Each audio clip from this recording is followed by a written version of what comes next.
早晨，今朝早咧喺一家人節目裏邊咧有榮基快訊喎。咁今日咧好開心咧請到榮基嘅一位康樂治療師，咁咧就同我哋傾下偈啦。咁佢係 Ella 嘅 Ella， 早晨啊！早晨。你日常嘅工作咧係做啲咩嘅咧？喺榮基方面，康樂治療師咧喺榮基咧就係負責就編排啲節目俾啲老人家。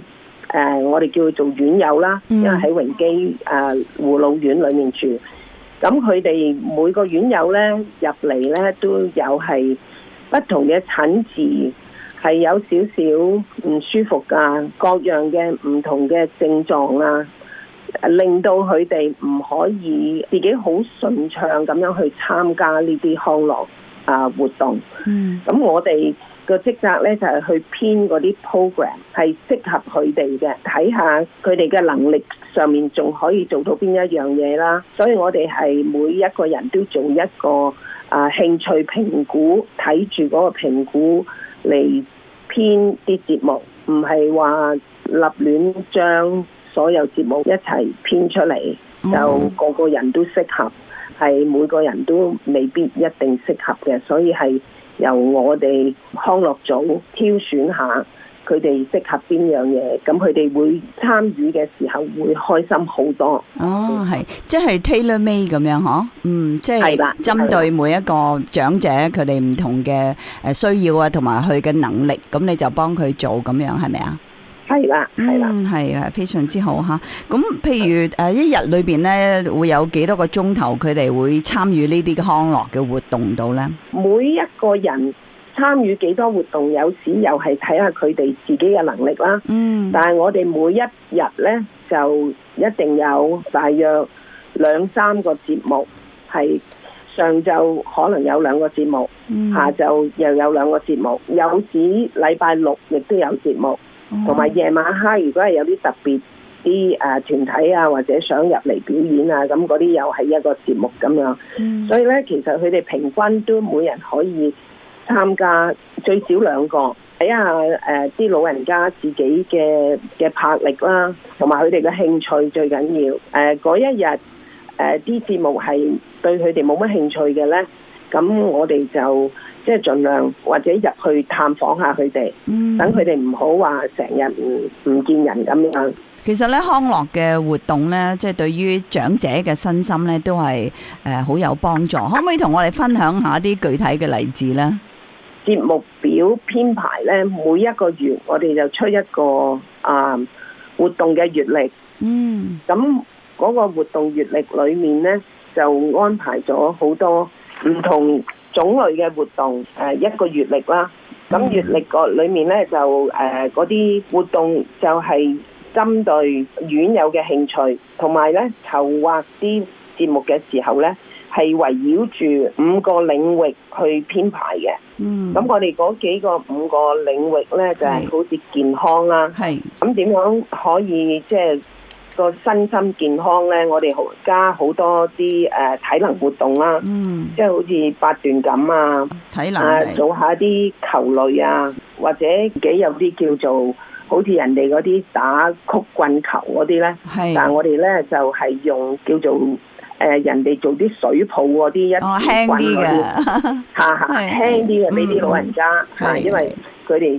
但係佢哋係打得好開心嘅。另外咁跟住咧，我哋就係要另外一個範圍就係要顧及就係個智能啦。我哋因為咧想編多啲節目，係佢哋有可以動下腦筋嘅節目，譬如好似返中文學校咁樣。咁佢因為我哋係好多中國人，咁有時同佢哋玩下中文配詞啊，猜謎語啊咁啊，猜謎語啊，係啊，估下成語啊，背下詩啊，或者寫大家一齊坐埋一個圈裏面，構思一個古仔啊咁樣，好好啊。所以咧，利用佢哋嘅智能啦。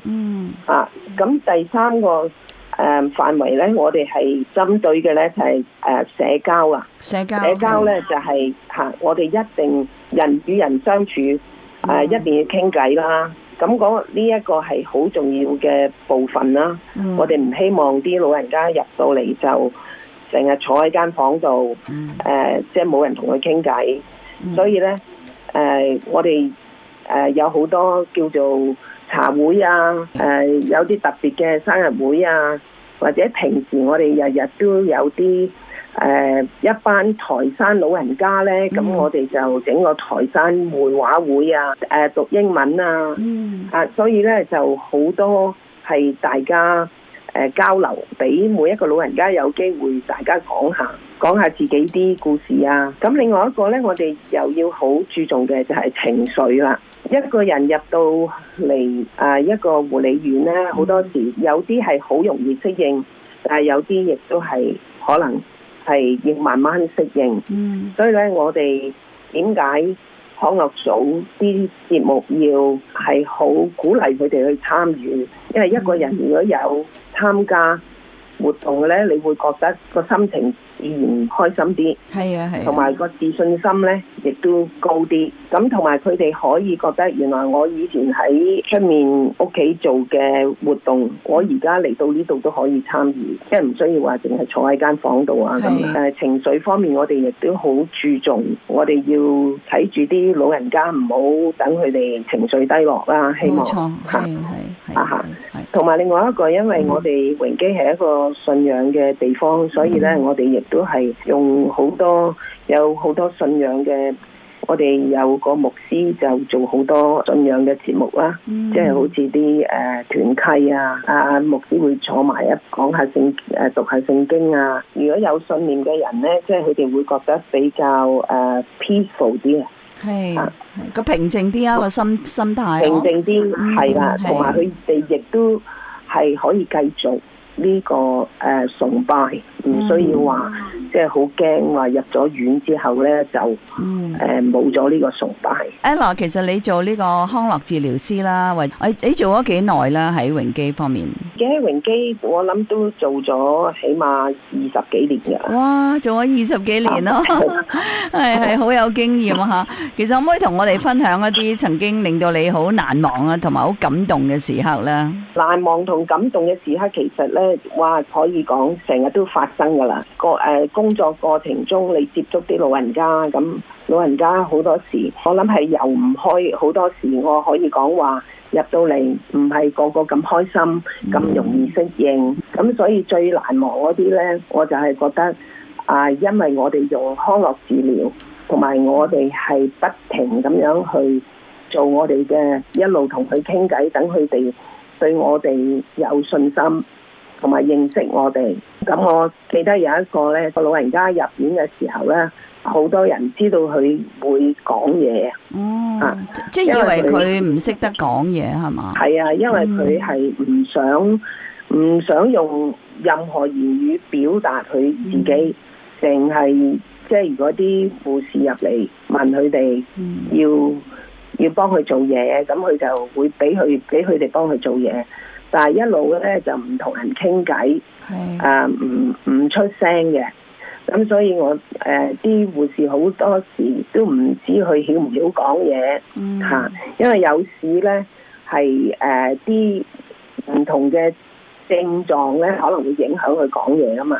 咁所以咧就都好耐我就日日都去同佢傾下偈啊，探下佢啊。因為我哋咧就唔好話放棄嘅嚇，因為個一定會聽到我哋講嘢嘅嚇。佢如果用眼神望住你咧，即係知佢都會聽到你講嘢啦。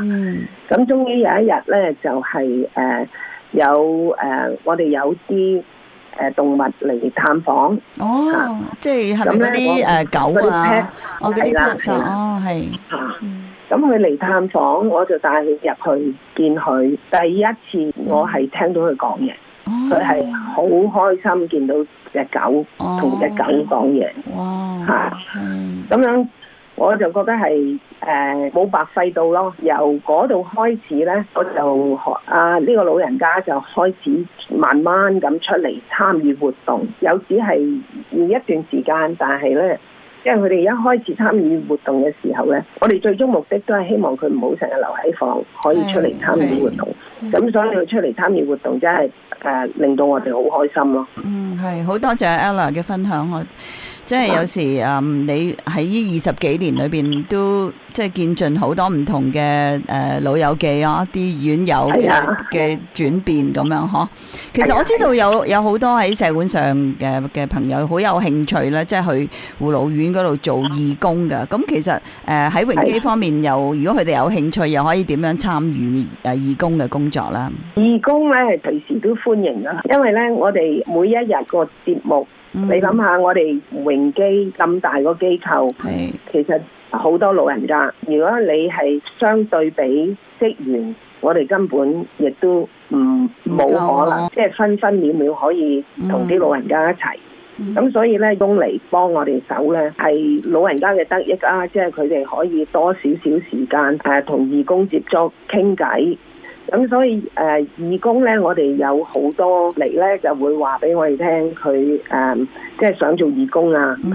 我曉彈琴啊，或者我曉種花啊，我興趣係畫畫啊。即係譬如中國象棋啦，唔係好多人，而家都唔係好多人識捉。咁但係咧，啲老人家好多人都識捉㗎喎。咁所以咧，就又冇咁多人同佢哋捉啦。